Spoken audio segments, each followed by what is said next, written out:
Hi guys, I am Radhu Upadhyay. I welcome you all to my YouTube channel Commerce Safari. So today we are going to continue with our chapter Public, Private and Global Enterprises. So at the last class we have discussed about the public and private sector.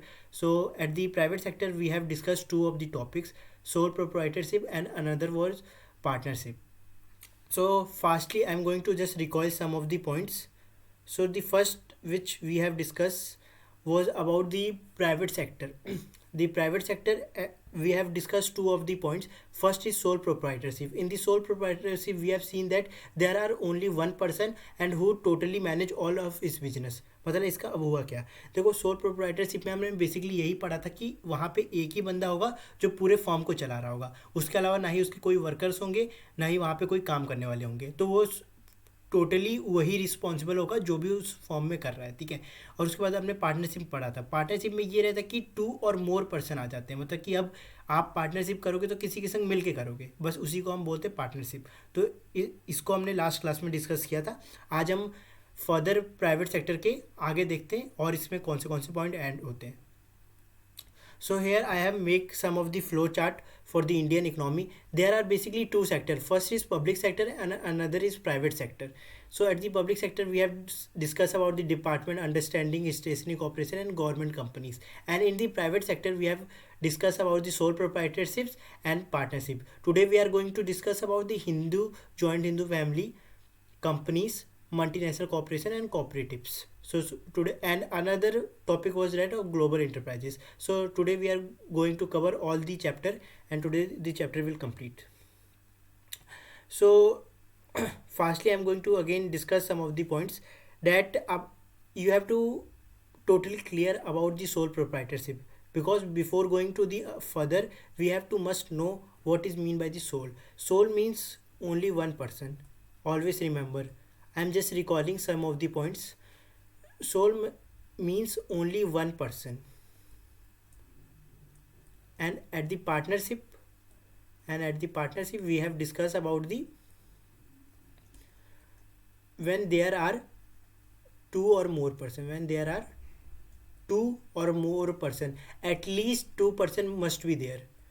Before, if two person are not coming there, that means it is not an partnership, it is called as an sole proprietorship. So I think so here it will be clear. So let's get further. So today we are going to discuss about the joint Hindu family. So at joint Hindu family what we are going to discuss is about the what is mean by the joint Hindu family. So joint Hindu family basically you can say that if there are five members in the family, it is totally controlled by an family members. मतलब इसका अब हुआ क्या, देखो जैसे अगर एक family में पांच लोग रहते हैं, ठीक है, इसमें से ये मेल है, ये मेल है और एक ये मेल है, ठीक है, ये सबसे छोटा है, ये इससे बड़ा है, इसका बड़ा भाई है और ये इनके फादर है, ठीक है। तो जो बिजनेस ये लोग चलाएंगे तो इनके फादर पहले टोटली इनका बिजनेस क्या कर रहे होंगे, कैरी आउट कर रहे होंगे, ठीक है। और सपोज करिए बाद में चल के इनकी डेथ हो गई, ठीक है, तो जब इनकी डेथ हो जाएगी तो यही पार्टनरशिप का जो ओनर हो जाएगा ये छोटा वाला बेटा बन जाएगा। फिर अगर इसकी भी आगे चल के डेथ हो गई तो छोटा वाला इससे बन जाएगा ओनर। तो जॉइंट हिंदू फैमिली में होता क्या है, देखो इसमें बेसिकली जो भी हम फॉर्म या कोई कंपनी खोलते हैं उसमें सिर्फ हमारे खुद के लोग होते हैं, ठीक है, जैसे जो अपने फैमिली में लोग रहते हैं बस वही होंगे, ठीक है।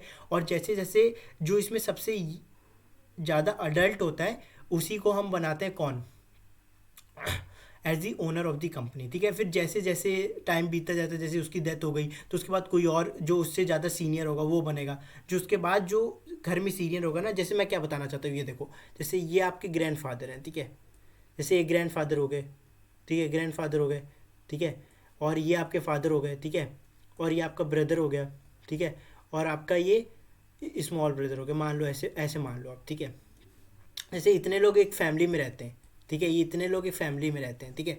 तो पहला जो बिजनेस का ओनर होगा वो ग्रैंड फादर होंगे, ठीक है, ग्रैंड फादर जो होंगे वो ओनर होंगे, ठीक है, ग्रैंड फादर क्या हो गए, ओनर। अब जब ग्रैंड फादर चले जाएंगे तो ग्रैंड फादर के बाद फादर के पास ओनरशिप आएगी, फादर के बाद ओनरशिप किसके पास आएगी, ब्रदर के पास, और ब्रदर के पास जो ओनरशिप होगी उस स्मॉल ब्रदर के पास आएगी। मतलब जैसे जैसे टाइम बीतता जाएगा, जैसे इनकी डेथ हो गई, फिर सपोज करो, ठीक है, तो इनकी जब डेथ हो जाएगी तो इनके फादर जो इनके सन होंगे उनको बना दिया जाएगा कौन, उस कंपनी का ओनर। तो ऐसे ऐसे करते करते सब लोग एक एक करके ओनर बनते जाते हैं, ठीक है। और यही यही साइकिल रिपीट होती रहती है, यही साइकिल बाद में चल के रिपीट होती रहती है, ठीक है। बस जॉइंट हिंदू फैमिली में इतने ही। चलो तो आओ इसकी डेफिनेशन देख लेते हैं। देखो, the business of Hindu families is been totally control under the Hindu law of intestate. ये बता, एक लॉ पास किया गया था जिसके द्वारा इन लोगों को ये सब करने की लीगल राइट मिल गई थी, ठीक है, partnership act. The member in the form of business organisation can be acquired only by birth or by marriage to a male person who is ready to member of joint Hindu family. पता इसका मतलब क्या हुआ? देखो, मैंने अभी बताया ना कि एक ही फैमिली के लोग रहेंगे, ठीक है। तो अगर एक फैमिली के लोग हैं तो अगर वहाँ पे कोई शादी करके भी अगर एक मेल आता है, ठीक है, अगर कोई लड़का वहाँ पे शादी करके भी आता है तो वो भी उस फैमिली का ही तो हिस्सा होगा ना। तो अगर वो सबसे ज़्यादा सीनियर हुआ, जैसे अब ग्रैंडफादर का एग्जांपल लूँ तो ग्रैंडफादर की जैसे डेथ हो गई, ठीक है, तो उसके बाद जो ओनर होगा वो इसी को बनाया जाएगा, क्योंकि ये सबसे ज़्यादा घर में सीनियर हुआ, तो सीनियर के हिसाब से सबको एक एक करके बनाया जाता है। जो सबसे बड़ा होगा वही ओनर होगा, फिर उसके बाद जो सबसे बड़ा होगा उसको ओनर बनाया जाएगा। बस अब मैं समझ रहा हूँ, इसके बाद आपको क्लियर हो जाएगा। बस इतनी सी बात आपको इतनी सी में याद रखनी है। देखो, जैसे अभी ये ओनर होंगे, ठीक है। जैसे इस फोटो में अगर हम देखें तो अभी कौन ओनर होंगे? ये ओनर होंगे, ठीक है, ये ओनर होंगे। उसके बाद जब जैसे अगर ये अब चले गए, ठीक है, तो इसके बाद इनका बेटा ओनर होगा, ये होगा, या तो ये होगा ओनर, ठीक है। सबसे पहले पर घर के जो ओनर रहे होंगे वो ये रहे होंगे, ठीक है। सबसे पहले जो घर के ओनर रहे होंगे ये रहे होंगे। आई होप आपको क्लियर हो रहा होगा, ठीक है। अगर डाउट आएगा तो आप कमेंट सेक्शन में पूछ सकते हैं, मैं दोबारा से एक्सप्लेन कर दूंगा, ठीक है। तो अब हम पढ़ते हैं कोऑपरेटिव बिजनेस। देखो, कोऑपरेटिव बिजनेस क्या होता है? बेसिकली ये एक तरीके का अब बिजनेस नहीं बोलोगे, क्योंकि हमने आज तक जितने बिजनेस देखे हैं वो प्रॉफिट मोटिव के लिए काम करते हैं, ठीक है। देखो, आज तक हमने जितने भी बिजनेस अभी तक देखे हैं वो सब प्रॉफिट मोटिव के लिए काम करते हैं, ठीक है। पर ये जो बिजनेस है प्रॉफिट मोटिव के लिए काम नहीं करता, ठीक है। इस बिजनेस का पता है टोटली एम क्या रहता है कि हम कैसे अपनी सोसाइटीज़ की नीड को फुलफिल कर पाएँ, कैसे हम सोसाइटी की नीड को फुलफिल कर पाएँ, सोसाइटी की जो नीड्स हैं कैसे उसको फुलफिल कर पाए। बस आपको इतनी बात याद रखनी है, ठीक है। ये आपको ये नहीं सोचना, क्योंकि देखो अभी तक हमने जितनी भी कंपनियां पढ़ी, जितनी भी अभी प्राइवेट सेक्टर पढ़े, तो मैंने आपको उसमें क्लियरली यही मेंशन किया था कि वो जो सेक्टर्स हैं वो प्रॉफिट मोटिव के लिए काम कर रहे हैं। पर जो ये सेक्टर है, कोऑपरेटिव सोसाइटी एक सेक्टर है, कोऑपरेटिव कंपनी और कोऑपरेटिव सोसाइटी, इसको हम लोग इसीलिए ये बोलते हैं क्योंकि ये जो कंपनी बनाई इसीलिए गई थी क्योंकि सोशल पर्पज़ के लिए काम कर सके, ठीक है। इनका प्रॉफिट इन्वॉल्वमेंट से कोई फ़ायदा नहीं होता, ठीक है। ये कभी प्रॉफिट के बारे में नहीं सोचेंगे, ठीक है। ये सोशल वेलफेयर के बारे में सोचते हैं। जैसे एनजीओ भी आप ले सकते हो, ठीक है। अगर उन्हें गवर्नमेंट पैसा प्रोवाइड ना करे तो क्या करते हैं, थोड़ा थोड़ा लोगों से कलेक्ट करके एक आपके लिए इंस्टीट्यूशन खोल देंगे, आपके लिए स्कूल खोल देंगे, तो वो भी इसी सेक्टर में आ जाते हैं, ठीक है। जैसे अब मैं इसकी डेफिनेशन एक बार आपको बता देता हूँ। Cooperative society is a society is a type of form of business organization that is voluntary organization of an individual who mostly works in an small producers. These are the type of business are private in the one is owned and controlled by the peoples who use it product supplies or service. Sorry, देखो क्या हुआ। जैसे आप suppose करो आप एक owner बन गए, ठीक है। आप क्या बन गए? एक ओनर बन गए, ठीक है। आपके अंडर काम कर रहे हैं 3 लोग, मान लो अभी, ठीक है, 3 लोग आपके अंडर काम कर रहे हैं। तो क्या होगा, आप ना ही इनको, इसमें ये नहीं रहेगा कि आप टोटली आपका कंट्रोल होगा। आप ओनर जरूर हो पर इसके ऊपर जो कंट्रोल रहेगा इसका भी रहेगा, इसका भी रहेगा और इसका भी रहेगा, क्योंकि वो लोग भी हैं तो वो लोग भी अपनी सर्विसेज इधर से उधर प्रोवाइड कर रहे हैं, ठीक है। तो इसमें रोल फर्स्ट वाले का भी रहेगा, सेकंड का भी रहेगा, थर्ड का भी रहेगा। बस आपको इतनी बात याद रखनी है, ठीक है। बस आपको इसमें मेन ये याद रखना है कि ये प्राइवेट कंपनी जरूर है पर ये कभी प्रॉफिट के लिए काम नहीं करी। पर आप अगर इसके अलावा कोई और प्राइवेट कंपनी देखो तो वो बेसिकली किसके लिए काम करती हैं? प्रॉफिट के लिए। पर ये जो कंपनी है प्रॉफिट के लिए काम नहीं करती। बस आपको इतनी बात याद रखनी है, ठीक है। जैसे अब मैंने ये लिया, ठीक है, एक एग्जांपल ले लेता हूँ और, ठीक है, जिससे आपको एकदम क्लियर हो जाए। देखो सपोज करो जैसे हम लोग एक सोसाइटी में रहते हैं, ठीक है, ये एक सोसाइटी है, ठीक है। यहाँ पे लोग रहते हैं, यहाँ पे लोग रहते हैं, ठीक है। तो मैं क्या करूँगा, एक वहाँ का जैसे ओनर हो गया, जैसे ये ओनर है, ओनर है, यहाँ भी लोग रहते हैं, ठीक है। तो बस इसने अगर बोल दिया कि मैं आप लोगों को पैसा दूंगा और आप लोग को सोशली सबके लिए काम करना है, ठीक है। तो गवर्नमेंट ने इसको पैसा नहीं दिया, आप हमेशा ये बात याद रखना। गवर्नमेंट ने इसको पैसा नहीं दिया, इसने खुद ही पैसा जनरेट किया है और इसके थ्रू लोगों को गया हुआ है, ठीक है। इतनी बात बस याद रखना कि इसके थ्रू लोगों को गया हुआ है, तो इसीलिए प्राइवेट में आ जाता है, ठीक है। पर ये लोग टोटली किसके लिए काम कर रहे हैं, सोसाइटी के लिए, कि सोसाइटी में टोटल सारे काम अच्छे से हो जाए। बस अब जैसे अब ये रहा, ये टोटली कंट्रोल किसके ऊपर कर रहा है, जैसे ये लोग सब इसके अंदर आ गए, ठीक है। पर क्या हुआ, ओनर ये है पर सब लोग इसके अंदर काम कर रहे हैं, पर इसमें एक तरीके से बोल सकते हो आप सारे ओनर से। बस बेसिकली आपको इतनी बात याद रखनी है, ठीक है।